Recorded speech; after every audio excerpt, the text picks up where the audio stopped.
What's going on, jumpers? Welcome back to another episode of Skills Breakdowns, where I look at some of the hardest jump rope skills that exist and break them down and explain why they are so difficult. Today we've got a video from Isaiah where he does an insane quadruple under skill. So let's see that clip real quick. All right, this is an extremely impressive skill for many reasons. We have not only a quadruple under skill happening, but there's an arm wrap and there's an arm restricted in the middle of doing this whole skill. But one thing that I really want to point out that's very important is the first jump of this quad. Now, a lot of triples and a lot of quads typically begin with a swing, and when we do that swing, the rope passes by our feet, and it kind of allows us to get a little more rotation before we leave the ground.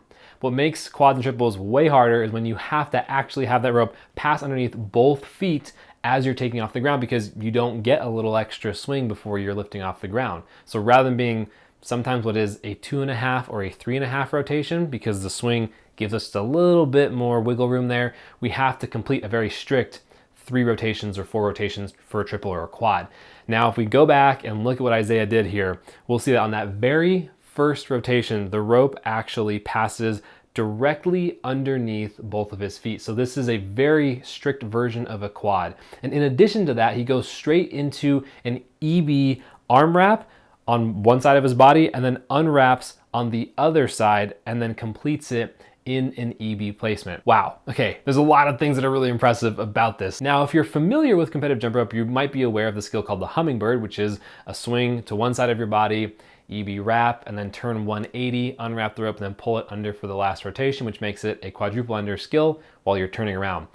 Now, that skill is very difficult, but being able to turn and being able to swing at the beginning is very helpful in order to accomplish that skill.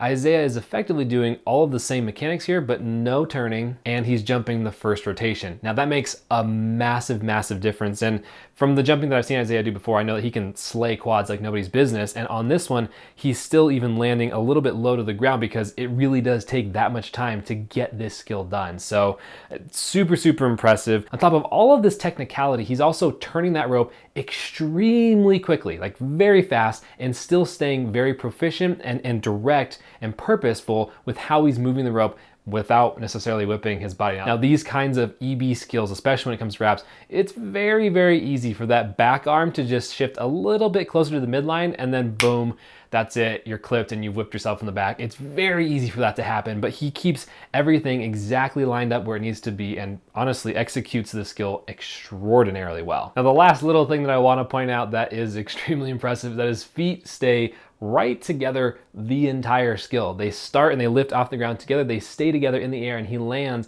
with his feet together, which is really good, both for mechanically speaking in terms of getting a really good bound, but also presentation wise and showing that, you know, he really does have a lot of control over this skill. All right, if you like this skill breakdown, send it off to a friend that you think might also enjoy it. If you have any questions at all, leave a comment down below or hit me up on Instagram at Nate_KG. All right, guys, I will see you in the next skill breakdown.